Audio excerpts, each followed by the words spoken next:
This is part 2 to fishing for firearms in the Jordan. Catherine Jordan indicated on her weapon worksheet that she only performed 2 test fires. She also indicated that they were full metal jackets on page 135 of her court testimony. The cartridges that were in the magazine when I received the firearm were also reloaded cartridges.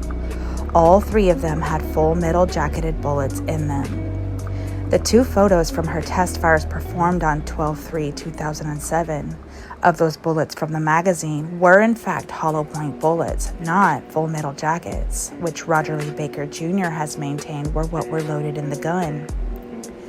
On page 134, the attorney for Roger Lee Baker Jr. asked, "Okay, because no slugs were recovered from any of the 5 rounds that were fired from that gun, you have no way, or do you have any way of knowing what kind of nose they had?"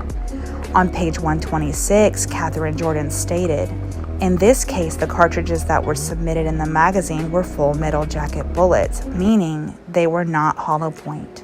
On page 135, Catherine Jordan responded, "I can't testify as to what was in State's Exhibit 24 through 28.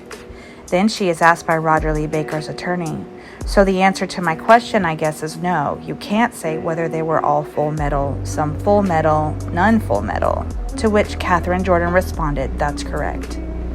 Why would she say they were full metal jackets in her reports and in her sworn testimony when the test fires from Roger Lee Baker's live rounds clearly indicate these were hollow point bullets?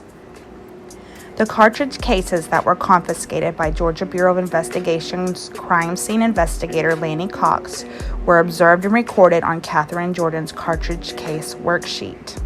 Mind you, no slugs were ever found at the crime scene or in the body, according to Lanny Cox's testimony in Lanny's line, according to Dr. Jonathan Eisenstadt and medical examiner Mudskipper, and according to Catherine Jordan's own testimony.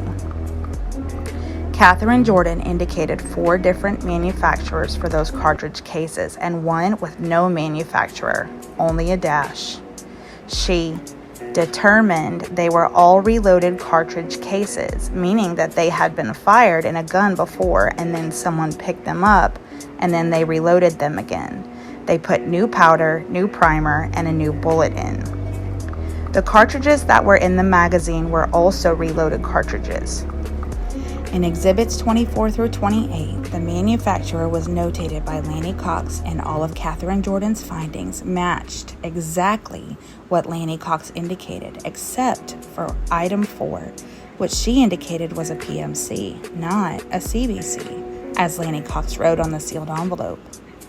Why were none of those cases ever pulled out of their envelopes and photographed up close or available for view for the jury or during court?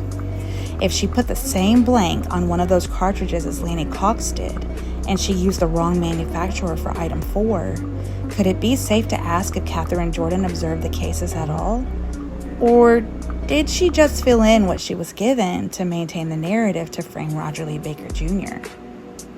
Catherine Jordan also indicated that there was damage done to each of those cartridge cases, and only 2 of them had the same type of damage, yet there was no comparison to the damage on those test fires from the 3 live rounds performed by Catherine Jordan.